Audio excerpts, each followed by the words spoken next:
Welcome everybody this is the primary session number 4. I can't believe we're already in week number 4 of the behavior community of practice.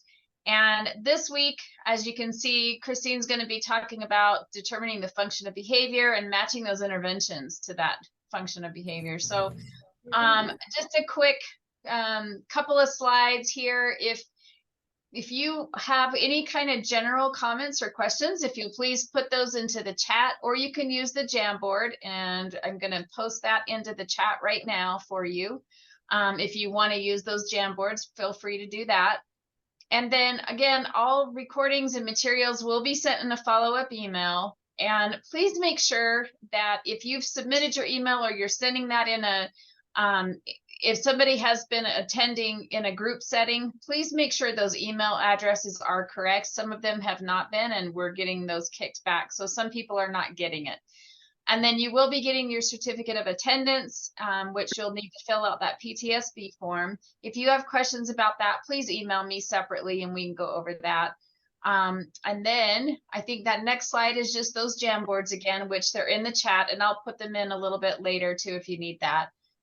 But with that, I am going to go ahead and turn the time over to Christine, because I know she has a lot of wonderful information to share with you. So welcome, Christine, and thank you so much for being here today.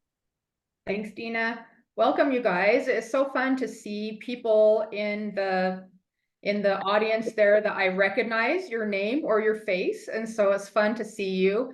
I think I met several of you at the WAVE conference last year, and hopefully I'll connect with some of you when I'm back this summer. So it's fun to see a lot of familiar names and faces. So and thanks for being here today after school, after you've worked all day. I appreciate you guys being here.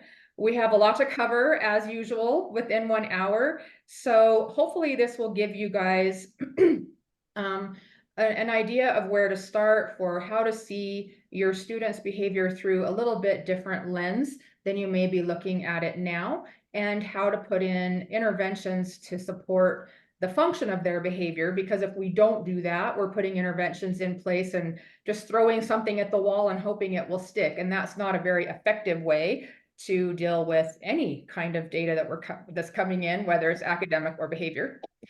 So today we're going to talk about understanding that behavior occurs for a reason, and what those reasons are, and the 4 most common functions of behavior.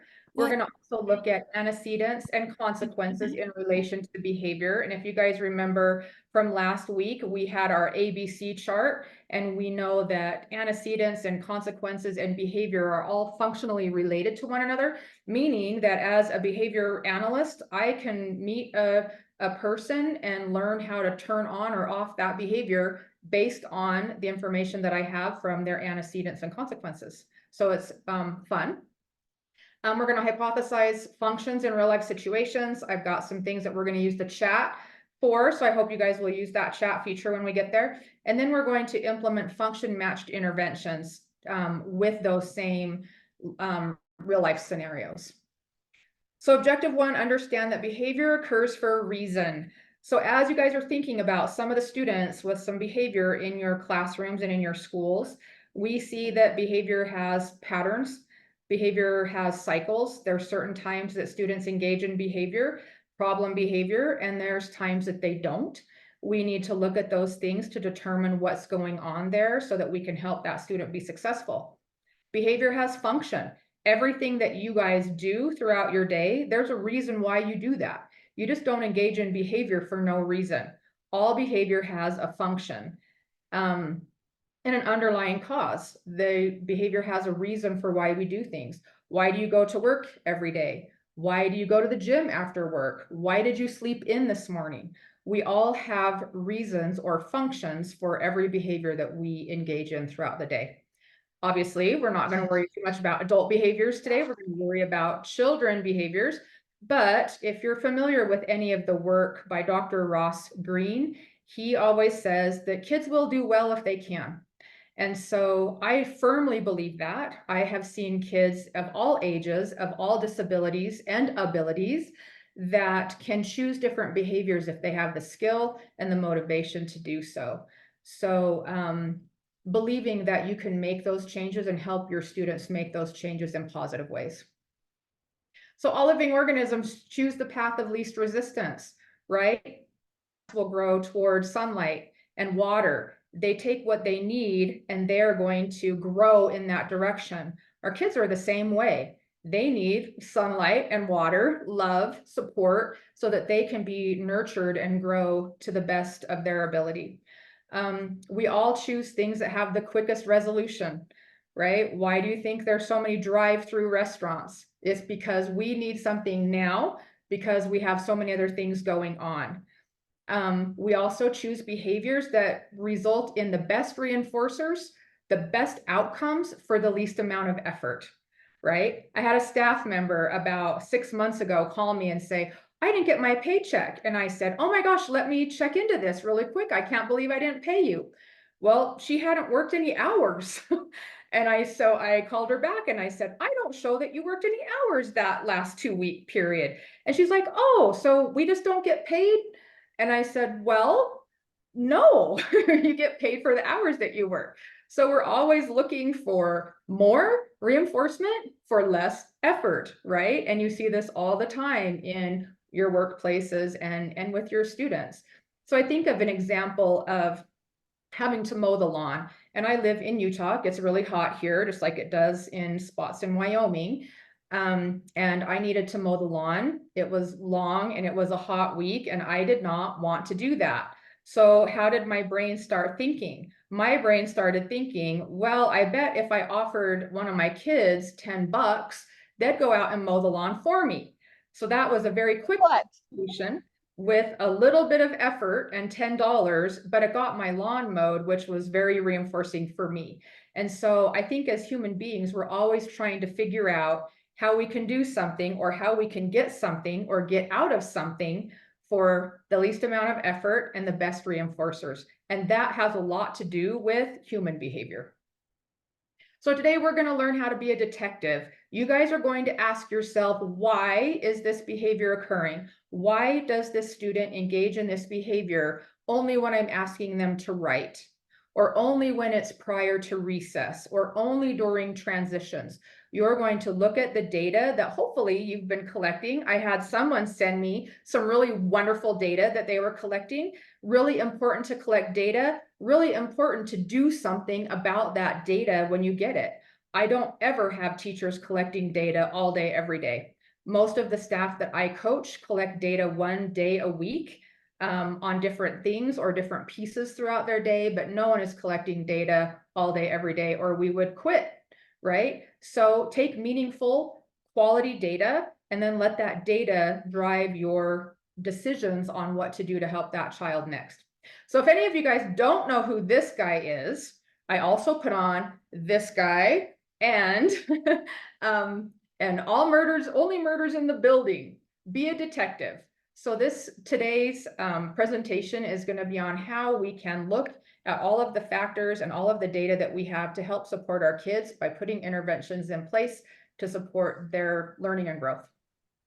There are 4 common functions of behavior, and this covers most of what we do in our day. One behavior is to escape or avoid something. So to get out of doing something or to get out of having to be somewhere. We have attention. That can be access to good attention, positive attention, or it can be access to bad attention. Some of our little kids will start off by engaging in good behaviors, hoping to get attention from a parent or a teacher or their peers. And when they don't, what do they resort to? They resort to doing something a little naughty. And then if they don't get attention, then they do something a little more naughty, right? Until they're getting the attention that they need.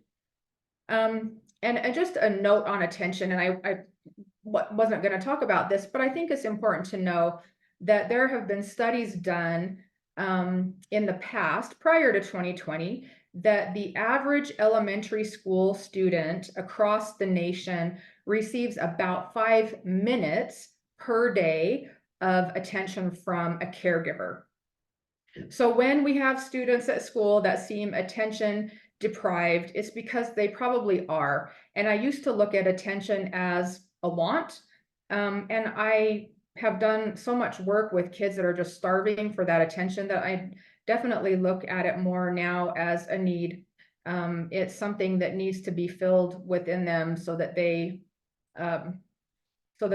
get the support that they need. So anyway, the third function of behavior is to get access to a tangible item or an activity, something that they want to do or you want to do. And then the fourth function is access to sensory stimulation or removal from sensory stimulation. And we're going to talk about what all of these, give you some examples. So get ready to use the chat. So the first function is to escape or avoid. I'm going to give you guys some examples. I've labeled these as the behavior and then the function or reason for that behavior. So the first example is I leave to go to work early. That's the behavior, so that I can leave work early to avoid traffic. So my behavior is leaving to go to work early. My function of my behavior is I'm avoiding heavy traffic when I come home. The second example is I'm going to call in sick on Friday to avoid staff meeting. Why am I avoiding staff meeting? That would be something that we're going to ask ourselves, right? So calling in is my behavior. The function of my behavior is to avoid staff meeting for whatever reason. So now I want to you guys to think about your students, and I want you to go ahead and put in the chat, what would a student do to escape or avoid something in your classroom?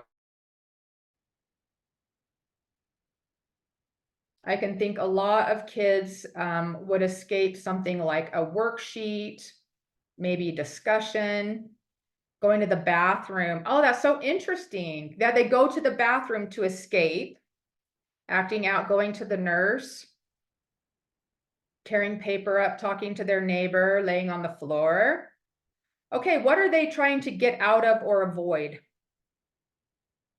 What's the function of that behavior? Severe behavior to get out of work. Yeah, work. Right. Cleaning up. Good. Avoid challenge. Good. Avoid transitioning to undesirable. Yep, preferred to non-preferred, writing their name. Good.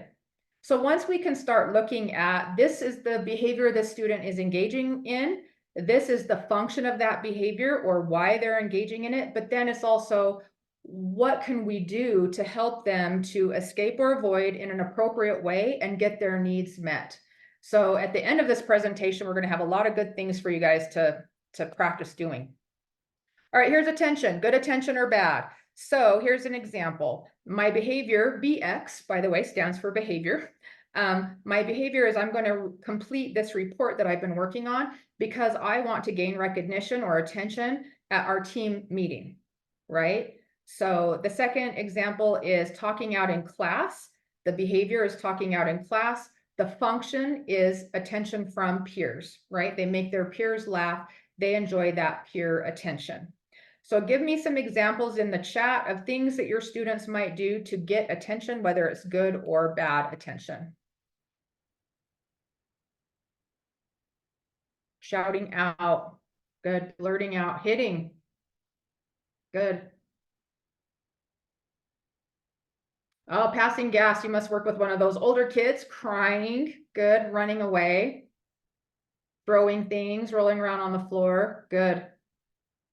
Good. Raising their hand to speak. Good. Sarah, that's a great one, right? That's an appropriate behavior. And that's what we want to teach is those appropriate behaviors.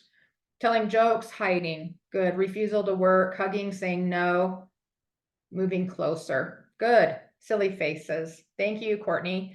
Good job, you guys. So you guys can see that sometimes our kids engage in sometimes appropriate behavior, sometimes maladaptive or inappropriate behavior in order to get attention.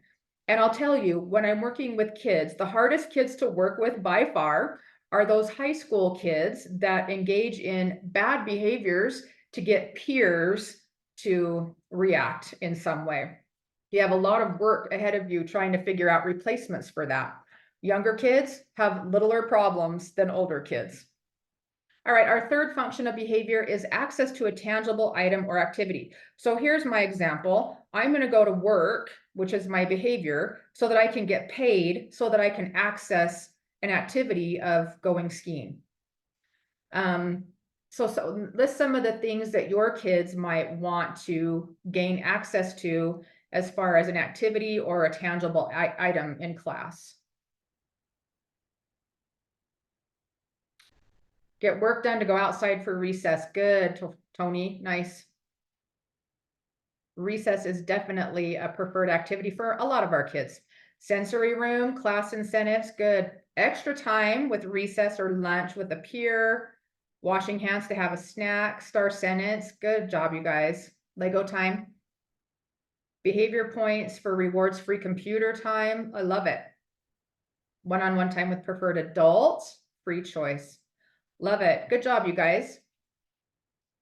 Okay, last function of our behavior is going to be, oops, did I skip one? Sensory.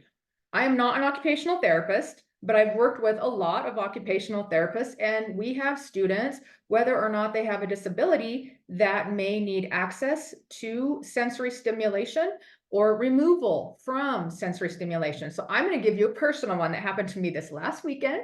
I had my grandkids here and it was bedtime, so they were hyper and running around screaming and being so cute and throwing the dog's food in his water dish and throwing things behind the couch and throwing things at the wall. It was just that time of night. You guys know what I'm talking about if you have kids. So they were running around screaming, throwing things, laughing hysterically. It was really cute for about an hour and then I was done. I needed to step away. And I took my dog and I went to my room and I just closed the door and laid on my bed for a minute. I've never done that before. My grandkids bring me a lot of joy, but it was just too much. I just got done. So my behavior was going to my room, and the function of my behavior was to get removal from sensory overload, even though it was totally cute and I love those kids madly. They were running and screaming and I needed a break from that, and that's okay.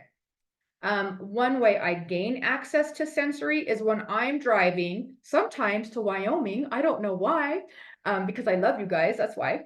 I'll listen to music or podcasts. So that helps me to stay stimulated or awake and alert so that I can drive safely to come see you all. So tell me some things in your classroom that you see your students engage in to either gain access or removal from sensory stimulation. Go ahead and put those in the chat. Loud lunchroom, good, yeah. They cover their ears or use headphones. Chewing pencils, yep. Safe place, cubby, fidgets. Avoid recess. Isn't that interesting, Ashley, avoiding recess? My own son did that for a long time. Leaving the area, rubbing the carpet. Avoiding school assemblies, right, Julie? Those are hard for a lot of our kids. Rocking, tapping, chewing on clothing. Right. And so some of these might not be a huge deal, but we want to make sure that we're aware of what our kids are needing as far as any of these functions and helping them to learn the skills to engage in better behaviors. So as we're going through this presentation today, I want you guys to think about shaping better behavior. It doesn't happen overnight. So that, for instance, the child that chews on his clothing, that's probably okay when you're a little kid. I'm sure mom doesn't love it when they come home and their shirt's all wet and misshapen and maybe has holes in it after a while. And so how can we teach those kids some better skills so that if they're having that need for that oral input or chewing on something, or if they are feeling anxious about something, that we can teach them better skills that are more socially appropriate. Good job, you guys. All right, we are going to practice function. So at the top, I have 1, 2, 3, and 4. I have all of the 4 common functions. And then I'm going to read this to you guys, and you guys can just put the function in the chat. So the student hums jingle bells quietly to himself throughout the school day. So the behavior is humming. What do you guys think the function would be? And there's no wrong answer, so don't be afraid to answer freely. Sensory, right. I actually had a student that did this, but when anybody else sang jingle bells, he would physically assault them. So I know it's not funny, but it was just interesting.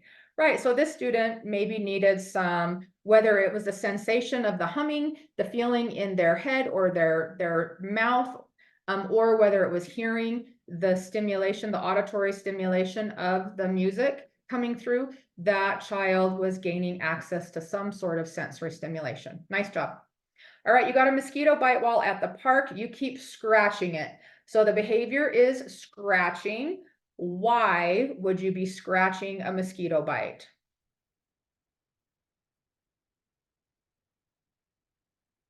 No wrong answers.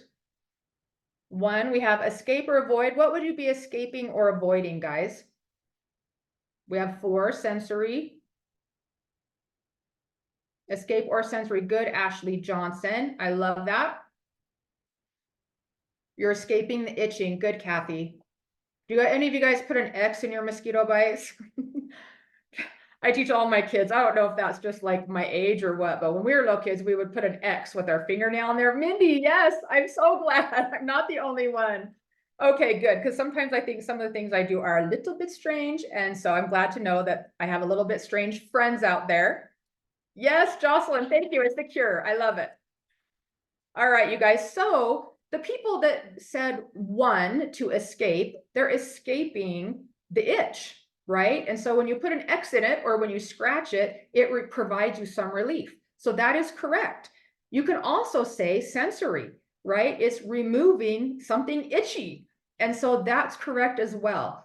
Really important when we're looking at function of behavior, it's always a hypothesis. And even though I'm a behavior analyst and I've been doing this for a long time, when I write a behavior intervention plan, I always say this is the hypothesized function of the student's behavior because I could be wrong, right? So a little bit more practice coming your way here. The teacher reminds their students to turn in homework prior to going out to recess. John turns in his homework. So the behavior is John turning in his homework. What's the function of John turning in his homework? Good. 3, right? Access to an activity. 3 and 2. Yeah, it could be attention. Good, Courtney. Yeah, I see some people that said 2. Wonderful. So what would be the clues to it being 3 instead of 2? Because it could be attention, but what clues in the data, which is at the bottom, would lead you to believe that it would be 3 instead of 2 prior to going to recess? Good. Yeah, so the teacher said, hey, you have to do this behavior in order to get this activity, right? So you have to turn in your homework before you go to recess. What would it be, or what could it be, if John was turning in his homework for attention? No wrong answers, but what could the situation be if John was turning it? Yeah, good, Melissa. Pleasing the teacher, Courtney, nice. Positive praise from the teacher. Yes, external motivation. Good, positive words. Good, you guys. So a lot of times when I'm working with kids who are seeking attention, I teach the kid to solicit positive attention. What that looks like is, hey, teacher, look, I'm turning in my homework, right? So he's soliciting that teacher to say, great job, John, I'm so proud of you, right? And so we can work on it from a teacher standpoint, teaching the teacher to recognize and provide that praise. We can also teach kids who have the skills and abilities to do that, that when they want attention, that they ask for it by saying, look at teacher, I did this, or saying, teacher, can I talk to you after school, or can I talk to you during recess, or soliciting that from peers by maybe saying, I got new shoes today. Do you like them? Right? And teaching those kids to interact positively and provide compliments and attention to one another. Good job. Caitlin asks the teacher if she can have a break after completing her assignment. I underlined and bolded after because she's done the work, but she's asking for a break. What could be the function of her behavior of asking for a break?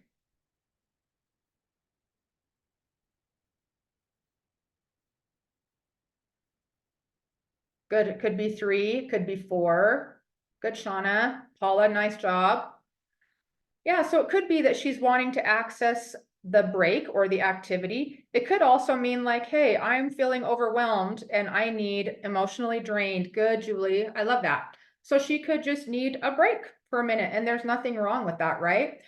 Either way you answered, 3 or 4, it could be accurate and you would have more information than obviously this one sentence, but then it will allow you to help give Caitlin what she needs, not only when she asks, but maybe see other patterns in her behavior. Maybe she's only asking the teacher for a break after she completes like a math assignment, right? And so then that would give you some information that then you could, if there were behaviors that were, you know, not awesome happening, then you would have that information that you could say, gosh, this only happens after math.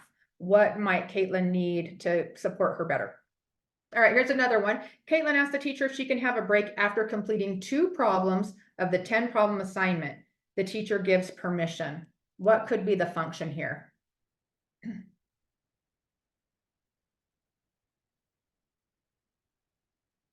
Yeah, probably escape. Good job. Good job. And why would a student want to escape? There's only 10 problems. That's no big deal, right? Might be too hard. Good. Tony, Mindy, yeah, lovely. Feels overwhelmed. You guys ever do awesome at something one day, and then if you had the exact same thing another day, you'd be like, I can't do this today, right? And maybe the overwhelmed has nothing to necessarily do with the math worksheet. It might just have to do with everything else going on in that child's life, right? Self-doubt. Good. All right, you guys are amazing. The class is lining up to come in from recess. Erin gets out of line at the last minute and runs back to the playground and begins playing. Behavior, running back to the playground. What could be the function of Erin's behavior?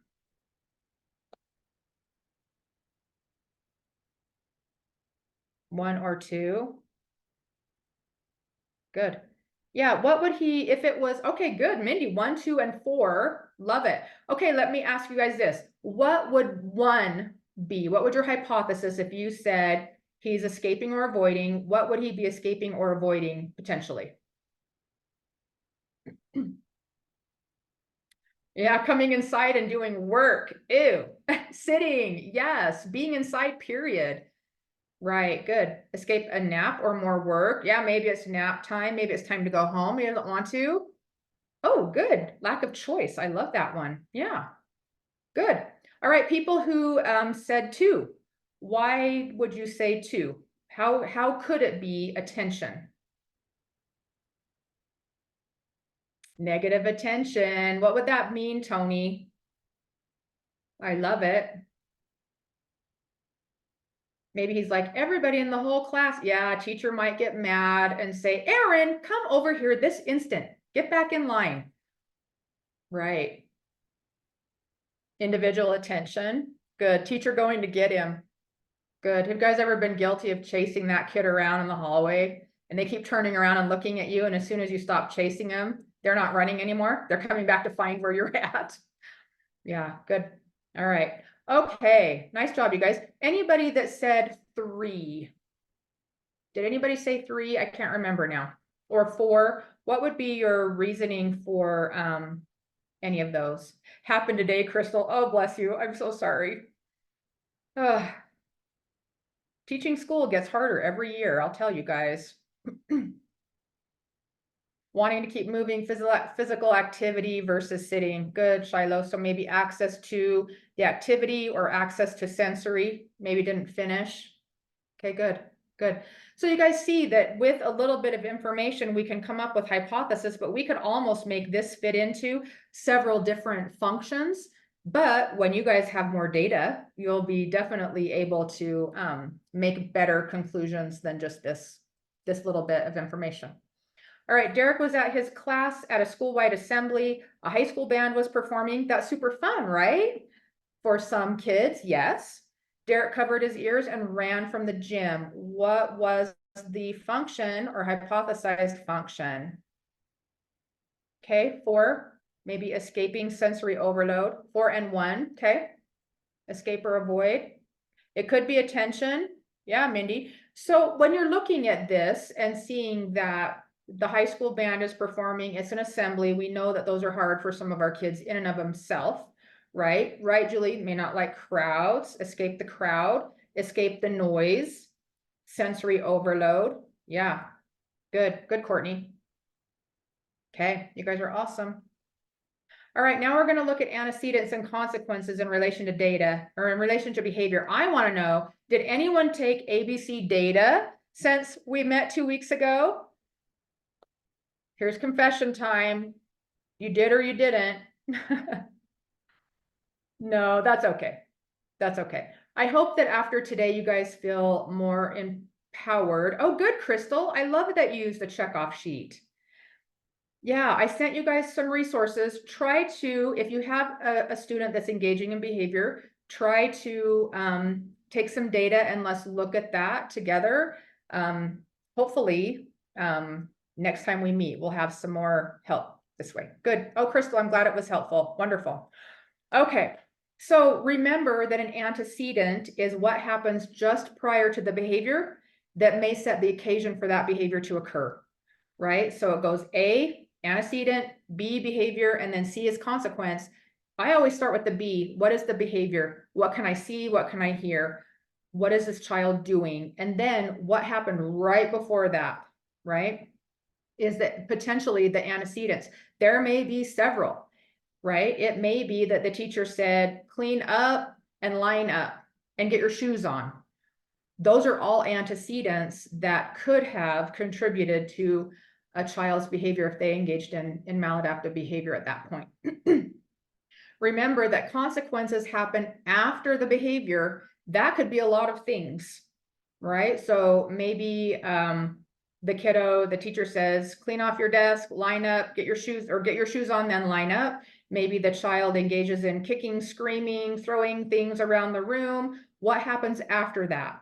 Well, the teacher went and talked to him. They had to clean up. He got a personal escort to go outside because he was late to go outside. Those are not bad things, but if that behavior continued to happen, then those consequences are maintaining or increasing maybe even that bad behavior. And sometimes we do it inadvertently, generally we do, and we don't mean to, and that's why it's important to look at consequences, right?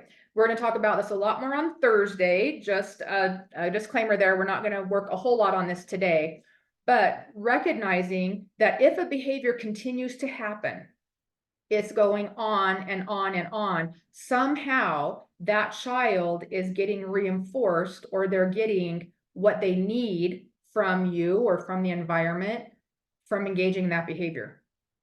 We have to teach other things that they can do instead of that maladaptive behavior to get that need met or that function met of their behavior. All right, so getting to the why, we're going to talk about environmental variables. I just want to talk about these really quickly. I kind of look at environmental variables as separate than antecedents, but they definitely have an impact. So environmental variables, you think about the assembly with the band, right? What would be some environmental variables that might be different from a normal school day for that kid? It may be they're sitting on the floor. It may be that the band is very loud. It may be crowded. It may be hot. It may be stinky, right? And all of those factors can contribute to maladaptive behavior. Have you guys ever been on family vacation and you're hungry and you're going up the hill on the way to California with your heater on so your car doesn't overheat? Like, this is like, I'm old, I admit, we had cars that would overheat when we went up the hills and we had to turn our heater on. So we're going through Baker or Barstow and it's 120 degrees and we are in the car with the heater on and I am unhappy. I would say the P word, but that's not a very nice word to say. So I'm irritable. I'm sweating and it makes me grumpy pants, right? And so those environmental variables may set the occasion for me to engage in some not very nice behavior. Maybe, being short with my husband or short with my kids or complaining or whatever that is, right? So environmental variables do have a lot of effect on behavior. When I was a principal, my son came to see me at my office, and he came in and he was already agitated. And he came in and he said, "I can't talk to you in your office. It's too loud." And I was like, "What? Like, there's no one in my office. It's just me." And he's like, "Your computer is a dinosaur. It makes more noise." And I thought, oh, I have this very loud whirring sound that comes out of my computer. And he was already agitated. And so the sound of my computer was just unbearable for him.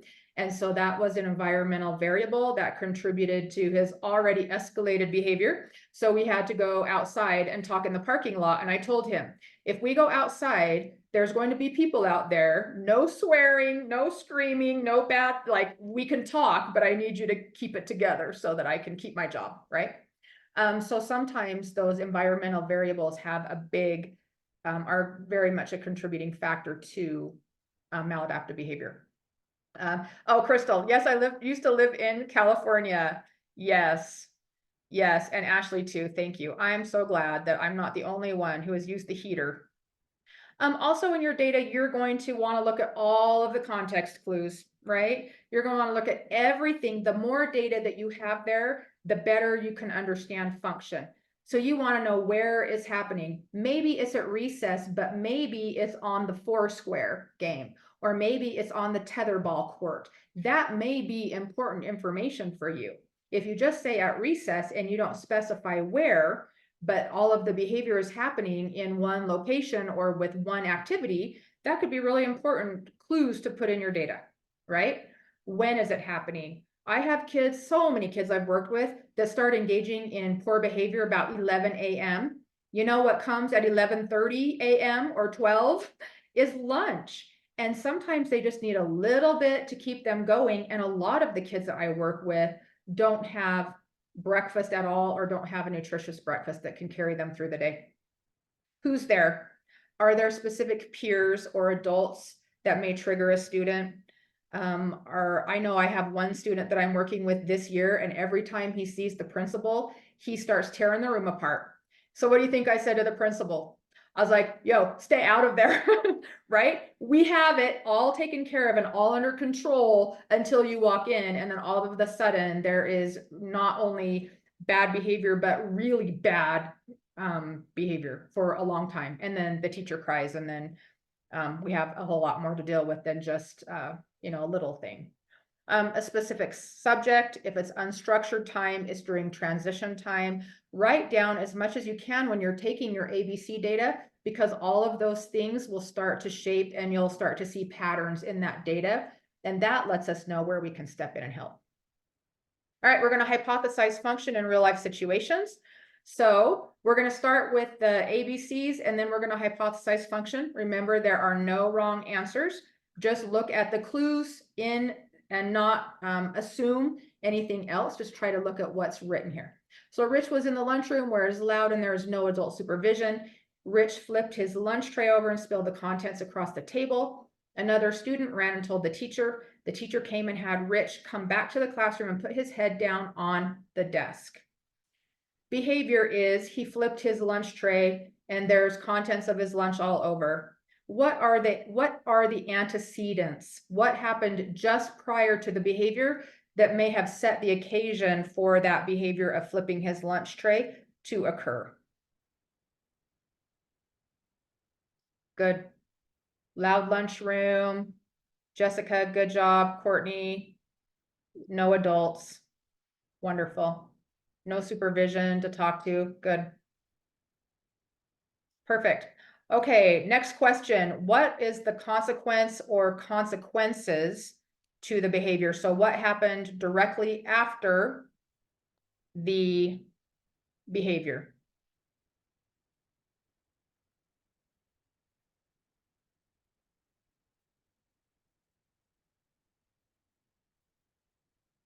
Sent back to class, put his head on his desk, removed. Good. Got adult attention. The student tattled on Rich, he had to go back to class. Okay, good.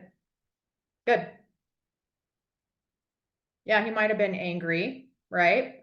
So if we look at this, just having the information that we have, we would hypothesize that the lunchroom was loud and unsupervised. And you guys know how kids get when they are unsupervised. It gets pretty crazy pretty quick, kind of like my grandkid experienced last weekend, although we had adults.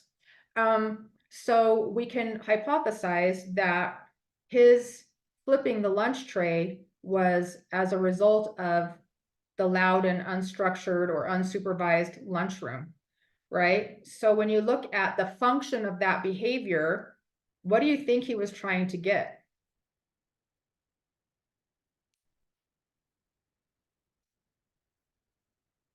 Yeah, escape, get out of there. Yeah, Mindy, good.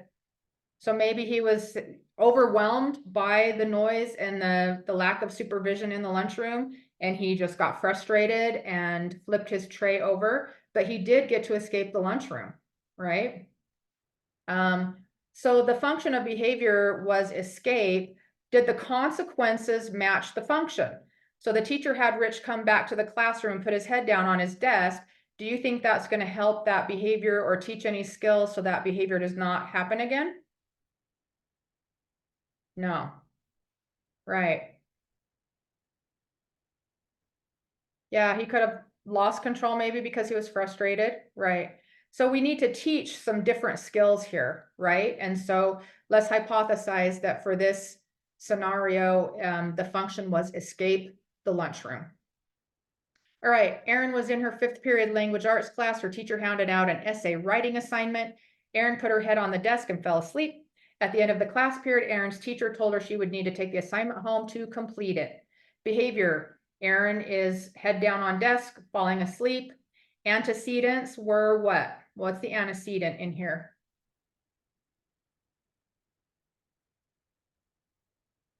Yeah, essay assignment, writing, good. Good. All right, and then the consequence, so she slept through class. What is the consequence of her behavior? What happened right after her behavior that was a result of that behavior occurring? Yeah, she had homework, right? How many of your kids are going to bring back that homework? Maybe few to none. Yeah, thanks, Paula. Some. Okay. Right. So if she was trying to escape the work, did she escape the work? She did, yeah, Jessica, she avoided an undesirable task. Yeah, she did. So if she does not ever bring the homework back, was she able to escape it altogether? Yeah, she was. Maybe she couldn't handle it that day, and I'm not saying we force her to do the homework. I'm saying we look at the function and say, well, why? Why is she escaping? And what can we do to support her, right? Function of behavior is not a punitive thing, it's a supportive thing. Almost time for school to begin. Stephen's teacher asks the children to come to the rug for calendar time. Stephen runs around the room and screams, no. I'm sure you guys have never known a child like Stephen because every little child loves calendar time and sitting on the rug. The teacher ignores Stephen and continues with the lesson. Behavior, Stephen running around the room and screaming no. Antecedent, teacher saying, come to the rug for calendar time. What are the consequences? What happens after the behavior that is a direct result of the behavior? Right. Teacher is ignoring or not giving any attention to Stephen. Yep. So let me ask you guys this. What if the teacher ignores Stephen and Stephen runs over to the rug and sits down? What should that teacher do? Yeah, Kayleen, no attention was given. Yeah, praise. Thank you, Stephen, for coming sitting on the rug. You're the best. Yeah, free and so easy to use. And if his function was attention, that might be something that works while we're teaching other skills. Angela sees her friends at recess playing with a jump rope. She runs over to the girls, takes the jump rope and runs away. The girls run after Angela and take the jump rope back from her and say, she's mean. I'm just going to go through this quickly. Behavior, Angela taking the jump rope and running away. Antecedent, She sees her friends playing with the jump rope. Consequences, the girls run after her and take the jump rope away and tell her she's mean, right? What could the function of this behavior be? What could the function of Angela taking the jump rope away from those girls? What might the function be? Yeah, it might be attention. I would say that that's probable. Control, wants to play. Whether it's control or wanting to play, it's still attention, right? It's still being the one in charge and getting that attention for having the jump rope. All right, good. Collect data, guys. We did a whole presentation on data, and it was, you guys really did a great job learning how to do that. I had some teachers send me their data. That's exciting. Don't take data all day, every day, because you'll quit, and I don't want you to go crazy. Those are two things that are bad, quitting and going crazy. Take data in the moment as it's happening. Take ABC data, mark everything you can that could be a reason why the child is engaging in that behavior. Make sure it's clear and concise.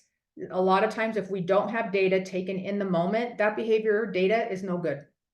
Don't tell me what happened after school today, because your experience and your fatigue change what actually happened. Take it in the moment. All right, function matched interventions. You guys know this guy? You guys sing the song? Conjunction, junction, what's your function? If we don't put a function matched intervention in place, the behavior change is going to be short-lived, right? If I'm giving you a googly eye puffy sticker for coming to work every day, but you're coming to work to get money, then you're not going to come to work for my puffy sticker, even though it has googly eyes on it, because I love me some googly eyes. You're not going to keep coming to work because the function of your behavior of coming to work is to get cash, not a puffy sticker. So the puffy sticker might be really cute for a day or two, and then you'll be like, nah, I need me some cash. Throw me some money, right? That's what the function of my behavior is access to money, not access to puffy stickers, with or without googly eyes. So let's talk about Rich. Going back to Rich, he flipped his lunch tray, spilled the contents. What would you do first? If you had a kid and some kid came in and said, Mrs. Manning, Rich just flipped his lunch all over the table, and you go in, you have Rich come back, have him put his head down. Do we ever get to the function? Do we ever look at that behavior and say, like, what happened? It may be a one-off. I'm not saying to collect data on every little single behavior that happens, but if this was something that continued, you would want to know what's going on, right? You would want to know why Rich was engaging in that behavior. So like we said earlier, we said we think he's escaping from the environment. So we need three things, and they are all very, very important. One is we need a function match intervention that meet the need to escape. If we don't put a function match intervention, meaning if it's escape, we teach escape. If it's attention, we teach attention. If it's access to sensory, we teach access to sensory. If we just throw stuff at the wall and hope something sticks, which is often the case, and then we have interventions that don't work, right? We want these things to work. It has to be an intervention that matches the function. After you hypothesize the function, you're going to match that with an intervention. Then you're going to look at the antecedents on your ABC data sheet. The antecedents for Rich were allowed unsupervised lunchroom. We have to put antecedent interventions in place to prevent that behavior from occurring again. And we have to teach skills. Sometimes we forget some or all of those things. So the function match interventions that meet his need to escape. So his current behavior is flipping the tray and spilling food. The replacement behavior, or the replacement behavior we want him to engage in, is, hey, ask for a break. Or maybe he eats lunch in an alternate location. Not forever, but while we're teaching him the skills that he needs to access that lunchroom, right? We don't want to just say, oh, Rich can't tolerate the lunchroom, we're going to let him stay out of the lunchroom for his whole life. What is that teaching? How is that teaching anything that's socially acceptable? Maybe giving Rich a pair of headphones. Some of you guys mentioned that. That's awesome. Maybe giving him an area in the lunchroom that is quieter or there's less stimulation. Maybe on the corner of an end table facing the wall instead of facing all of the stuff that's happening in that lunchroom, right? So when we're thinking about the function, he's trying to escape. How do we teach him how to escape? What can we do to help him while he's learning how to tolerate the lunchroom? Then we have to have antecedent interventions, and they have to be tied to the actual antecedents that are written on your paper, right? So the antecedents for Rich are no adult supervision and it's too noisy. So what can we do temporarily to prevent Rich from engaging in problem behavior other than what we had here? We can also add, oh, let's have an adult in there, especially an adult that can kind of monitor and be there to support Rich temporarily. We can also have that adult remind the kids that they need to use their inside voice, or they need to quiet down a little bit and support, not just for Rich, but for all of them, right? And then we need to teach him how to escape appropriately. How are you going to do that? How do you teach tolerance? How do you teach accessing an environment and how to self-regulate in that environment as much as they can, or to step out and take a break, right? So your function matched intervention or your FMI is to ask for a break, alternate location, headphone seating options. I know there's more. Antecedent interventions, we're going to have an adult in there to supervise, an adult that's aware of Rich and his needs to support that, and also keep the lunchroom a little bit more quiet. We're going to teach. What does he need? He needs to learn when he's feeling like, physiologically feeling like he needs a break. He needs to learn how to ask for a break. Are those words? Is that a signal? Is that a card that he gives that adult in that room? Or can he just leave without asking permission? What is it for him in that environment to help him be successful? Maybe he has asking for help, asking for an alternate location, how he self-regulates, how he self-advocates. There are so many things, and we skip this part. We're always like, stop that kid from engaging in that bad behavior, but we don't want to teach him anything, or we're going to tell him what to do. We're going to say, hey, all you got to do is ask for a break or ask to go eat lunch in so-and-so's class. Well, what if he can't? What if by the time Rich knows he's so dysregulated, he's going to explode? He doesn't have words to use anymore. He's just got to escape that environment, right? We have to teach it in a time when he's receptive to that, and not just telling him, because telling is not teaching. Telling is telling. And half the time, those kids don't listen to us anyway. All right, getting to the why and the what now. Look at the data. Collaborate with your colleagues. What are other people doing to help Rich? What's worked in the past? What's been successful or not successful? Collaborate with the student. Ask Rich what he needs. He might just tell you, I hate the lunchroom. It's too loud in there. What can we do? Can he sit in a desk right outside the lunchroom doors? Right? Can he go for 10 minutes instead of 20 minutes? What support does Rich need so that he can be successful and access his social environments appropriately without engaging in any maladaptive behavior? Implement the interventions. Teach the skills. Watch the data. You're putting everything in place that you can to support that behavior not happening. For how long? Until you teach him those new skills, right? And so I tell teachers that I work with, it's not going to be very long. It's not going to be 6 months, because we're going to pound in those new skills and teach those new skills to the student so that he can escape appropriately using socially valid behaviors. And then we can start fading off of those interventions gradually. We keep what works as long as needed, but not longer than needed. All right, with Erin, putting her head down on the desk and falling asleep. Function matched interventions that meets her need to escape or avoid the assignment. Antecedent interventions and teaching her how to escape. Her current behavior is sleeping. What behavior do we want her to engage in to match the function of escape? She can take a break. She can ask for help. She needs to functionally communicate what she needs. Maybe she's tired. Maybe she was up all night because her uncle had an issue and her mom had to drive her to her uncle's house.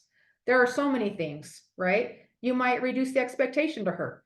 and say, you know what, I'm having everybody write 12 sentences. Can you write 3, or can you dictate them to me and I'll write them for you? What can she do? Where can we meet Erin so that she can escape some part of that expectation, but maybe not the whole thing, right? Antecedent interventions. Her antecedent was the assignment being handed out. She began to sleep. So what can we do to prevent her from sleeping and engaging in the work? And then how do we teach her to escape appropriately? Right? So I know this is fast, but I hope that with that first example, you guys could kind of see how we worked through that. And I know we're almost out of time, so I want to get through this. Steven's coming to the teacher says, come to the rug for calendar time. He ignores, runs around the room, screams no. Teacher ignores. Maybe he wants attention. Whether that's good or bad, I don't know, but maybe he tried to get good attention first and it didn't work. And now maybe he's like, forget that. I'm going for bad. We need a function matched intervention that meets his need for attention. We need antecedent interventions. Remember the antecedents were come to the rug for calendar time. So let me ask you guys this. If Stephen wanted attention and the teacher needed him to be at the rug, what are some function matched interventions that might help Stephen get the need for attention in a positive way without changing the activity of coming to the rug for calendar time? What ideas you guys have? Fidget, special job. Ding, ding, ding. I love that.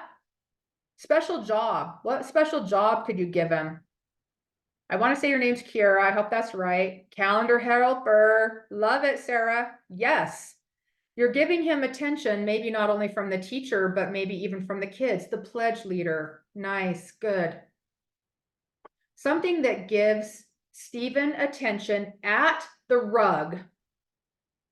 Positive attention at the rug to prevent the problem behavior, right? So if we're hypothesizing attention, our job is to figure out how to get Stephen attention in positive ways rather than in a negative way, which he's resorted to getting attention from running around and screaming no. So we want to say, gosh, well, we really need to continue with calendar time because that's what we're doing. How can we incorporate giving Stephen attention during that time to prevent his maladaptive behavior? We can have him hold the pointer, the little Mickey Mouse finger that you point, and you're going to count all the days until we get to today. And he's pointing to all the numbers. And then all the kids go, great job, Stephen. And then he can sit down.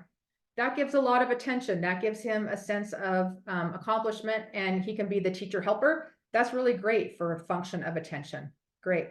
He can call on the students. Good. Or he can go over the visual schedule. Good. Great ideas. All right. So right now he's running and screaming. We need to give him a function matched behavior to replace that with. And then the interventions, antecedent interventions were to gather on the rug for calendar time. How are we going to prevent him getting attention inappropriately? We're going to teach him how to get attention appropriately. He can learn how to say, teacher, can I be the helper? Teacher, can I say the days of the week? Teacher, can I lead the song to the days of the week song? Right? What other ideas do you guys have? And I know you all don't do rug time or calendar time, and that's okay. But what other ideas do you guys have that Stephen could help to get attention appropriately? Things that he can be taught. We already had a few, and those were super great ideas.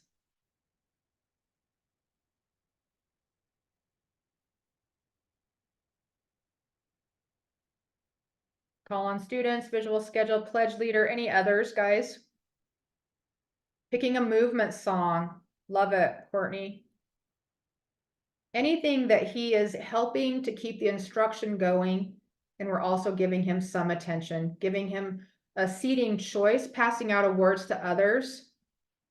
And I don't know seating choice, how that would give him attention, but maybe if he was sitting close to the teacher where she could, give him a lot of that intervention.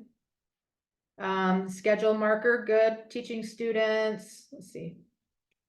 When he's sitting, give him praise, giving him example of what he's doing. Yeah, Yeah, use him to be an example, Jessica, right? Look how tall and nice Steven is sitting crisscross applesauce in his space. Love that. So giving him ways to get attention in for positive behaviors rather than for maladaptive behaviors.